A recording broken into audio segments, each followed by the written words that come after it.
మేడిగడ్డ పిల్లర్లు కుంగిపోవడంపై dam safety అధికారులు అనుమానాలు వ్యక్తం చేశారని మంత్రి శ్రీధర్ బాబు తెలిపారు. మేడిగడ్డ బ్యారేజ్లో దెబ్బతిన్న పిల్లర్లను మంత్రులు పరిశీలించారు. మేడిగడ్డ పిల్లర్లు కుంగిపోవడంపై సమీక్ష చేస్తున్నామన్నారు మంత్రి శ్రీధర్ బాబు. 3 బ్యారేజీలపై అనేక అనుమానాలు ఉన్నాయని, అనుమానాలను తేల్చడానికే సమీక్షలు చేస్తున్నామని, ఆ రోజు జరిగిన విషయాలను అధికారులు ప్రజలకు చెప్పాలన్నారు. మేడిగడ్డలో టెక్నికల్గా ఏం జరిగిందో చెప్పాలని అధికారులను నిలదీశారు. ఇంజనీర్లు, అధికారులపై తమకు ఎలాంటి ద్వేషం లేదని చెప్పారు. కరకట్టలతో ముంపు రైతులను ఆదుకుంటామని స్పష్టం చేశారు. మేడిగడ్డ పిల్లర్లు కుంగిన రోజు అసలేం జరిగిందో ఇరిగేషన్ అధికారులు తెలంగాణ ప్రజలు వివరించాలని మంత్రి శ్రీధర్ బాబు అన్నారు. డిసెంబర్ 29న మేడిగడ్డ బ్యారేజ్ని పరిశీలించేందుకు మంత్రి ఉత్తమ్ కుమార్ రెడ్డి, శ్రీధర్ బాబు, పొంగులేటి శ్రీనివాసరెడ్డి, పొన్నం ప్రభాకర్, చెన్నూరు ఎమ్మెల్యే వివేక్ వెంకటస్వామి, ఎమ్మెల్సీ జీవన్ రెడ్డిలు ప్రత్యేక హెలికాప్టర్లో మేడిగడ్డకు చేరుకున్నారు.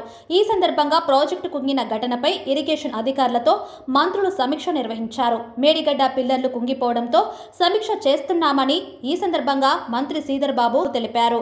మేడిగడ్డకు రావడానికి ఓ ప్రత్యేకత ఉందన్నారు. గత బీఆర్ఎస్ ప్రభుత్వం నిర్మించిన 3 బ్యారేజీలపై అనుమానాలు ఉన్నాయని చెప్పారు. టెక్నికల్గా ఏం జరిగిందో ప్రజలకు చెప్పాలన్నారు. మా నియోజకవర్గంలోనే 3 బ్యారేజీలు కట్టారు. అదేవిధంగా ఇటు భూపాలపల్లి జిల్లా కానీ పెద్దపల్లి జిల్లాకు సంబంధించిన ఈ బ్యారేజీలు నేను కోరుతా ఉన్నా, రేపు రాబోయే కాలంలో గోదావరి పక్కనున్న ప్రాంతంలో మన తెలంగాణ కాంగ్రెస్ పార్టీ ప్రభుత్వ హయాంలో ఇటు భూపాలపల్లి కానీ అటు పెద్దపల్లి కానీ ఈ నియోజకవర్గాలకు సంబంధించిన ప్రతి ఒక్కరికి కూడా 1 ఎకరం కూడా మరి వదలకుండా లిఫ్ట్లు ఏర్పాటు చేసి సాగునీరు అందించే విషయంలో ఒక ప్రణాళిక చేయాలని నేను పెద్దలు ఉత్తమ్ కుమార్ రెడ్డి గారు ఈనాడు మన ప్రాంతానికి వచ్చిన సందర్భంలో మొట్టమొదటిసారి వచ్చారు.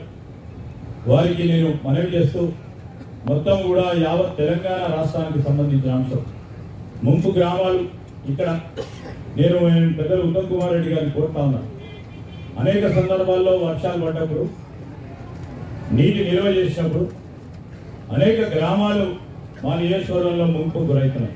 అటుపక్కన ఉన్న చెన్నూరు కానీ ఆ గ్రామాలు కూడా ముంపు గురవుతా ఉన్నాయి. ఆ నియోజకవర్గంలో నేను కోరుతా ఉన్నా, ఒక ప్రత్యేకమైన ప్రణాళికలు తీసుకొని కరకట్టల నిర్మాణం చేసి మరి ముంపు గురి కాకుండా